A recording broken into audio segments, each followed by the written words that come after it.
미스타추 입수리의 추. 안녕하세요. 미스타추쌤의 신나 사회문화 시간입니다. 오늘은 가족, 친족, 핵가족, 확대가족 이러한 개념에 대해서 한번 알아보도록 하겠습니다.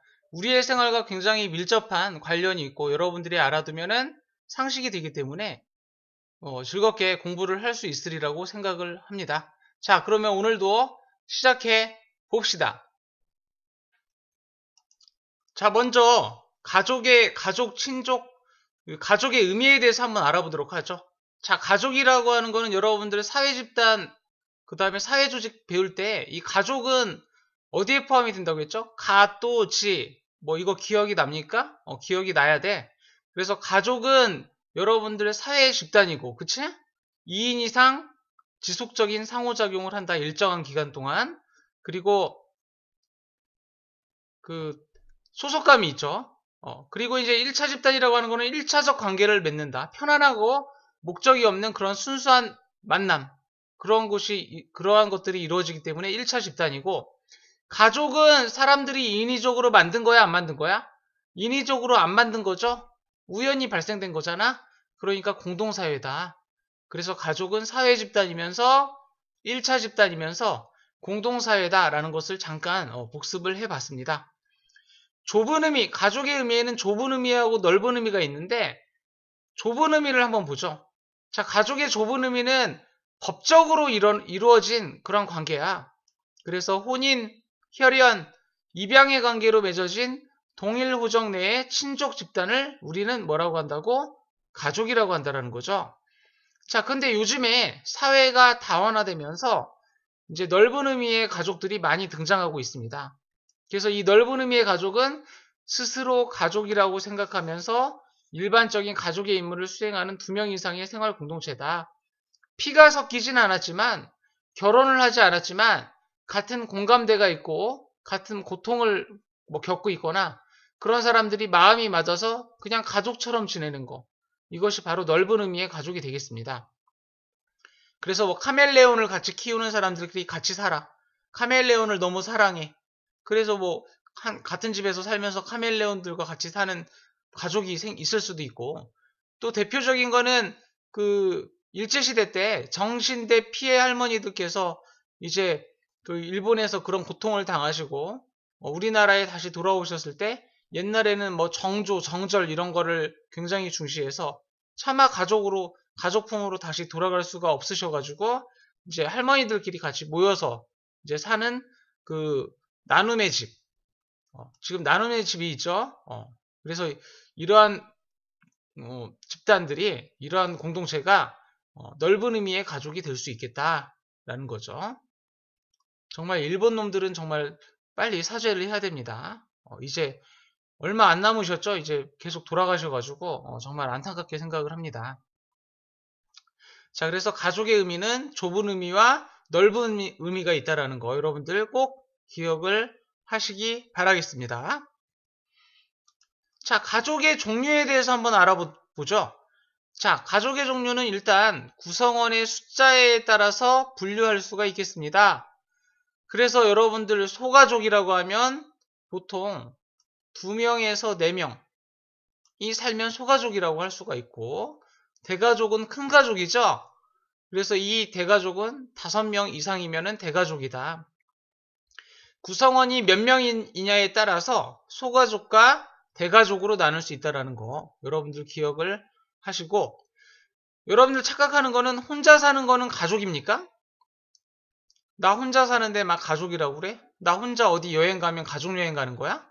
아니죠, 그쵸? 그러니까 혼자 사는 것은 가족이 아닙니다. 혼자 사는 것은 가족이라고 하지 않고 여러분들 1인 가구라고 해. 그래서 이거 알아두기 바라겠습니다. 이게 이제 중요한 거는 여러분들 이게 이제 표풀이 문제로, 도표 분석 문제로 나올 수도 있거든, 가끔씩. 그러면은 이러한 표현들이 이제 나오는 거죠. 복잡한 표풀이는 아니고 비율, 뭐 숫자 계산하고 이런 게 간혹가다 나올 때가 있습니다. 그래서 이거는 이제 그거 풀 때 여러분들이 필요한 개념이 되겠죠. 자, 그래서 세대의 구성은 이제 핵가족과 확대가족으로 나눌 수 있는데 핵가족이 모이면 확대가족이 되는 거야. 이거 여러분들이 기억을 해야 되는데 먼저 여러분들이 핵가족과 확대가족의 개념을 정확하게 알아야 됩니다. 이거 잘 모르면 가족 문제에 나오면 틀립니다. 이거 정말 중요한 내용이죠. 자, 그러면 확대가족은 뭐냐? 3세대 이상. 세대가 3세대여야 돼. 할아버지, 아버지, 나 이렇게 3명이 살면은 확대가족이야. 보통 할머니, 할아버지, 그리고 부모님, 그리고 나 이렇게 살면은 3세대가 살기 때문에 이 3세대 이상이 살게 되면 확대가족이라고 한다는 거죠. 근데 2세대일 경우에도 확대가족이 되는 케이스가 있습니다. 그런 케이스는 여러분들 잘 기억을 해야 돼. 부부가 있고 자식을 낳았는데 그 자식이 결혼해서 부모님과 같이 살아. 그러니까 부부와 결혼한 자녀들이 산다면 2세대지만 확대가족에 포함이 되는 겁니다. 여러분들 꼭 기억을 하세요. 자, 핵가족은 이제 1세대인 경우와 2세대인 경우가 있는데 1세대인 경우는 부부끼리만 살 때 2세대인 경우는 부부와 결혼하지 않은 자녀가 살 때 이 케이스가 이 두 가지 케이스가 있습니다. 그래서 확대가족과 핵가족이 되는 케이스는 어떠한 케이스가 있는지 여러분들 암기를 해두세요. 자, 그래서 지금 언급한 거를 다시 복습해보면 할아버지, 아버지, 손자 이게 3명이 살잖아. 그쵸? 여러분들 대가족하고 확대가족은 틀린 거야. 대가족은 숫자로만 그 숫자가 많으면은 대가족이잖아. 5명 이상일 때. 그쵸? 근데 그 대가족이 확대가족이다라고 생각을 하면 안 돼. 그래서 이 그림 같은 경우에는 지금 3명이 살고 있죠. 3명이 살고 있기 때문에 소가족이야 대가족이야.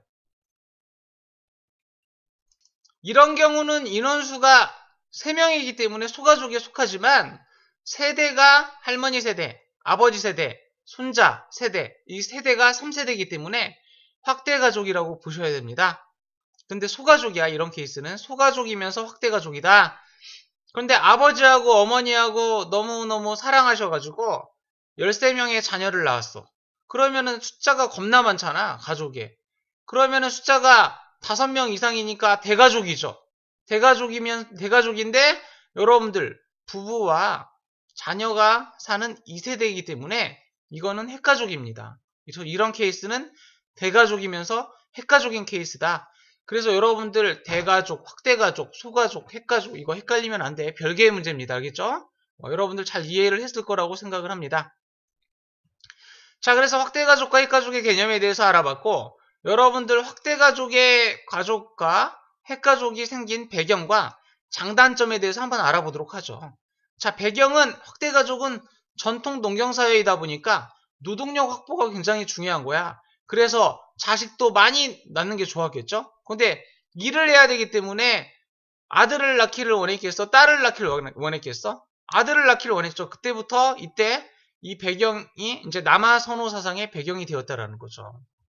그래서 확대가족의 장점은 할머니, 할아버지 이런 분들이 뭐 가풍, 우리 뭐 가족의 전통 이런 거를 손자들에게 알려주고 그리고 이제 많이 모여서 사는 경향이 있다 보니까 뭐 가정폭력이 일어날 확률도 적고 왜냐면 말리니까 그치?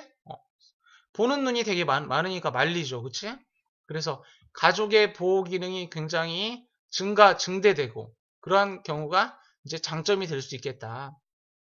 단점은 뭐냐면 이제 아무래도 남자 중심 가부장적 사회이다 보니까 이제 위아래가 확실하죠. 그래서 나이가 많은 남자가 굉장히 높은 위치에 있겠죠. 그래서 나이 많은 할아버지가 확대가족에서는 제일 짱이셔.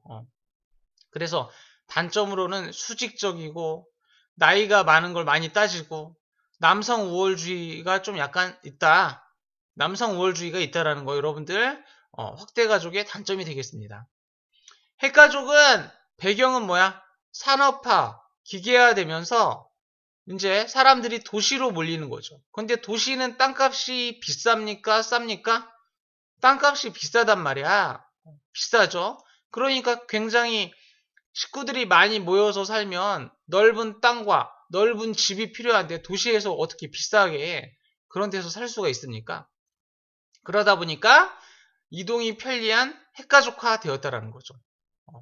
그래서 이제 이러한 사회적 배경으로 핵가족이 등장을 했고, 핵가족의 장점은 수평적이고 민주적이고 개성과 능력을 중시한다.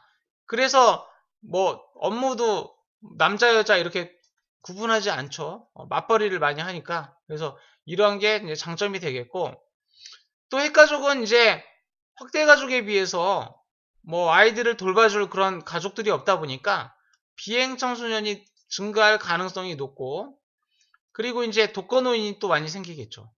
할머니, 할아버지들만 살면. 그리고 가정폭력이 이제 일어난다.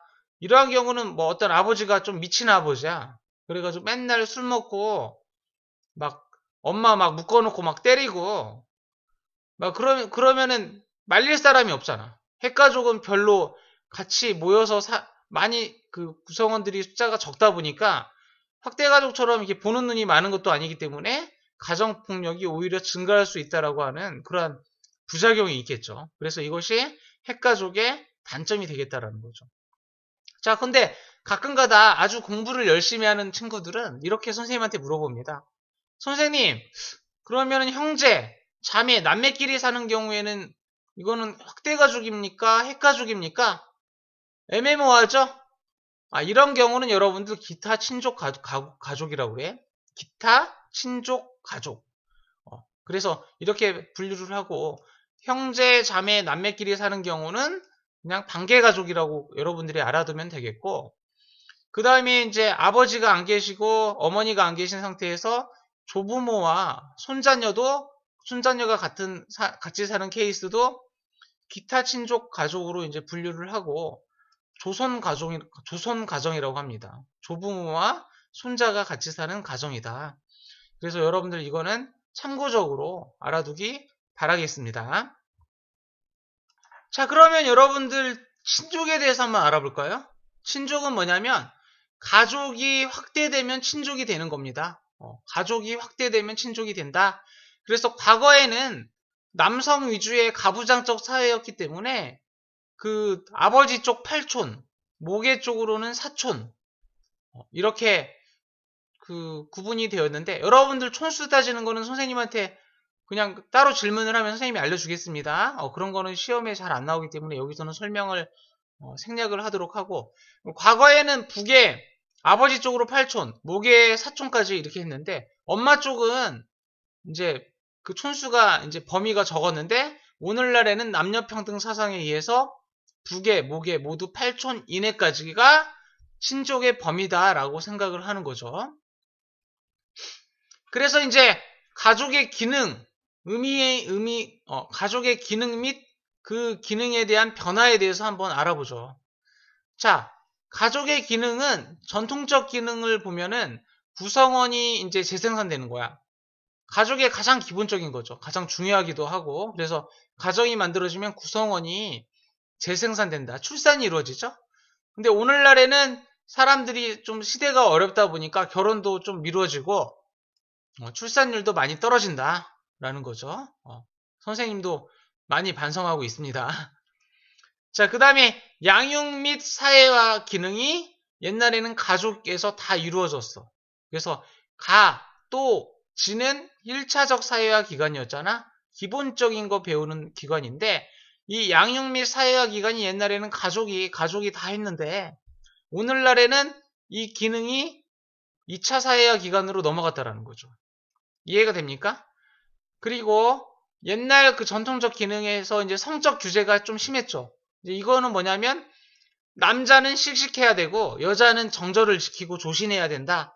이런 이제 가족의 그런 가치관이 있었는데, 오늘날에는 이러한 것들이 많이 없어졌죠. 그래서 뭐 여학생들도 막 태권도장 다니고 합기도 배우고, 남학생들은 뭐 발레복 입고 발레도 하고 막 이런 이제 남녀의 구분이 사라졌다라는 거죠.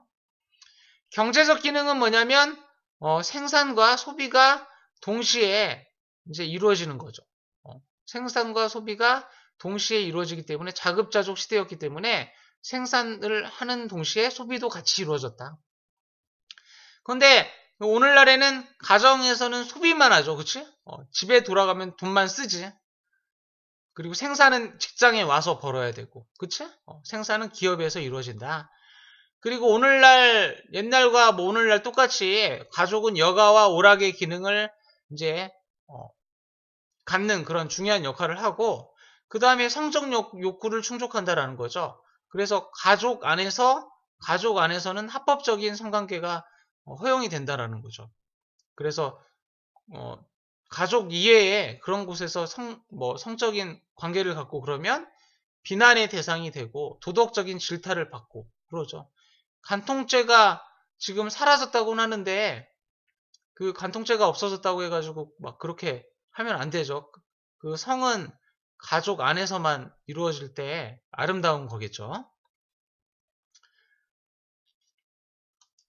자, 오늘날의 그 사회가 굉장히 다원화되고 복잡해지면서 가족의 형태도 매우 다양해지고 있습니다. 그래서 굉장히 이제 많은데 이제 이러한 것들은 시험 문제에서 많이 다뤄지지 않기 때문에 여러분들이 더 궁금한 사람들은 이제 찾아서 보면 되겠고 대표적인 것만 선생님이 추려가지고 좀 설명을 하겠습니다.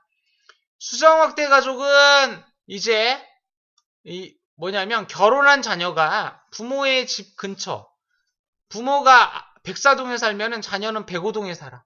그래가지고 애도 맡기고 뭐 친정엄마한테 그리고 막 김장하면은 김치도 막 나눠주고 그러면서 평소에 잦은 왕래를 하는 거죠. 시부모님이 와가지고 청소도 해주고 뭐 김치도 얻어먹고 반찬도 얻어먹고 애도 맡기고 이렇게 그래서 집 근처에 살면서 잦은 왕래와 협조를 하며 살아가는 가족 형태가 뭐라고?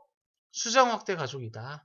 여러분들 여기에서 확대 가족이라고 하는 개념이 들어가서 헷갈릴 텐데 수정확대 가족은 핵가족으로 봐야 돼. 왜냐하면 집이 따로따로 사는데 그거를 한꺼번에 이렇게 뭉뚱그려서 말하는 거기 때문에 수정확대 가족은 기본 핵가족이다라는 거 기억을 꼭 해주세요. 자, 그 다음에 이제 공동체 가족은 뭐냐면 혈연이나 인척 관계가 아닌 다수의 사람들이 공동으로 거주하는 그 가족 형태다. 아까 얘기했죠. 정신대 피해 할머니들끼리 모여서 이렇게 사시는 공동체가 대표적인 거다. 집합체 가족은 이혼한 남녀가 각자의 아이를 데리고 재혼함으로써 이루어지는 가족 형태가 집합체 가족이야. 드라마에 많이 나오죠. 부모님이 이혼을 해가지고 아들과 딸이 있는데 남매가 아니야. 근데 둘이 사랑에 빠졌어. 그럼 결혼할 수 있을까요? 결혼할 수 있다고 합니다. 자, 그리고 이제 딩크족은 맞벌이 이제 무자녀 가족이다. 그래서 그 맞벌이를 하는데 이제 자녀를 안 갖고 이제 부부 중심으로 이제 자녀 낳았자 돈만 많이 들어가고 우리 부부들끼리 행복을 위해서 살자. 이렇게 하는 이 딩크족이 있다라는 거 여러분들 기억을 참고적으로 좀 알아뒀으면 좋겠습니다. 자, 여러분들 문제 한번 풀어볼까요? 2011년 9월 평가원 모의고사인데 아이고 13번은 좀 만만치 않은 문제입니다. 근데 선생님이 이번 시험에서 좀 이 가족제도에서 만만치 않은 문제를 한번 내볼까 지금 생각 중이야. 참고하세요. 눈치 빠른 사람은 알아들었어. 자, 그래서 이제 보면은 그 그림은 혼인 형태를 도식화한 것이다. 가, 다에 대한 옳은 설명만을 보기 위해서 있는 대로 고른 것은 이렇게 했는데 남자하고 이거 표를 여러분들 분석을 잘해야 돼. 남자, 여자야. 여러분들 이 법례가 주어지면 반드시 봐야 됩니다. 알겠습니까? 그래서 가 같은 경우에는 남자와 여자가 만나서 딸과 아들을 낳았죠. 아들과 딸을 낳았죠. 이거는 뭐냐면 1처1부제입니다. 자, 그래서 이 세 가지 형태를 보면은 가는 1처 1부, 나는 1부 다처. 그쵸? 남자가 한 명인데 혼인을 해서 각자 아들과 딸을 낳았죠. 자, 이런 케이스는 1처 다부야. 그래서 여러분들 이거를 보면은 이 1차 다부인 경우는 뭐냐면 원시 시대 때 그랬다는 거죠. 옛날에 구석기 시대 때 동굴에서 이렇게 한꺼번에 모여서 자고 그러면 그 껌껌한 데서 막 어떤 그 부적절한 관계가 이루어져 가지고 그 자식을 막 낳는데 그 애들이 커가지고 엄마한테 물어보는 거야. 엄마, 우리 아빠가 누구야? 이렇게 물어보면 엄마, 여자들은 안다는 거죠. 출생의 비밀을. 그러다 보니까 원시시대 때는, 여자가 목의 중심 사회였다라는 거죠. 원시시대 때는. 알겠습니까? 근데 일부다처는 이제 어떤 경우야? 제주도에는 뭐가 많아? 바람, 돌, 여자가 많은데 왜 여자가 왜 많습니까? 남자들이 배 타고 가서 다 막 죽고 막 그러고 옛날에 막 전쟁이 일어나면 남자들이 나가서 싸워야 되니까 전쟁에서 막 남자들이 죽으니까 남자들이 없고 여자들이 이제 많은 거죠. 그치? 그러다 보니까 이런 혼인 풍습이 이제 생긴 거죠. 이해가 되니? 그래서 원시시대 때는 자연적인 거죠. 되게 원초적이고 자연적이라고 볼 수가 있겠지. 이런 케이스는. 그쵸? 이런 케이스도 그렇고. 근데 오늘날 1차 일부제는 사회문화의 영향을 많이 받았다고 할 수 있죠. 법적인 규제, 그 다음에 산업화 도시화에 따라서 이제 이런 형태가 이제 이루어졌다라고 볼 수가 있겠죠. 그래서 이제 발달 순서는 가가 되겠네요. 그쵸? 발달 순서가 뭐 따진다면, 이렇게 얘기한다면. 그래서 이런 식으로 이제 발전을 한다. 그러면 나는 성비 불균형으로 인해서 나타날 수 있습니까? 맞죠? 여기는 남자가 적고 여자가 많은 거니까. 그쵸? 맞고. 가를 나, 다와 구분하는 기준은, 배우자의 수다. 이것도 맞다고 볼 수가 있겠죠. 그치? 근데 가보다 다가 사회 문화적인 배경의 영향을 더 많이 받는다? 아닙니다. 이 일처일부가 최근에 나타난 그러한 케이스이기 때문에 사회 문화적인 배경의 영향을 더 많이 받는 거는 가가 되겠죠. 그치? 가가. 그렇기 때문에 이건 틀렸네. 다 같은 경우에는 굉장히 자연적이고 원초적이고 본능적인 그런 모습이죠. 나는 가에 비해 일반적으로 가족의 노동력 확보에 유리하다. 그쵸? 가인 경우는 핵가족인 경우가 좀 많고 일처일부이다 보니까 자녀의 수도 나에 비해서는 일반적으로 가가 더 많을 수도 있지만 일반적으로 봤을 때 이 나가 자녀를 더 많이 낳을 수 있는 그런 상황이기 때문에 가족의 노동력 확보에 유리할 수 있다라고 볼 수가 있겠죠. 나가 가에 비해서. 그렇죠? 그렇기 때문에 이거는 맞는 정답이 되겠습니다. 그래서 여러분들 정답은 기역, 니은, 리을이 되겠죠. 그래서 여러분들 정답 4번이 되겠습니다. 자, 그 다음에 이제 이거는 그렇게 어렵지 않은 문제인데 한번 가볍게 풀어보죠. 우리나라에서 나의 결과를 초래한 공통 원인으로 가장 적절한 것은 이렇게 했네요. 자, 인구 1000명당 이혼 건수가 1975년에 비해 2005년에 굉장히 늘었다. 1인 가구의 비율, 결혼하지 않고 아무튼 혼자 사는 사람의 비율이 증가했다. 이거는 여러분들 뭘로 알 수 있겠습니까? 출산율의 감소? 이거 출산율이 감소했다고 해서 이렇게 나타난다는 거 볼 수 없겠죠. 개인주의의 확산, 그쵸? 개인주의가 확산되니까 가족보다는 내 개인이 더 중요하니까 이혼도 많이 할 거고, 그리고 나 혼자의 삶을 더 중요시하니까 1인 가구가 늘어날 수도 있겠다. 2번은 맞죠?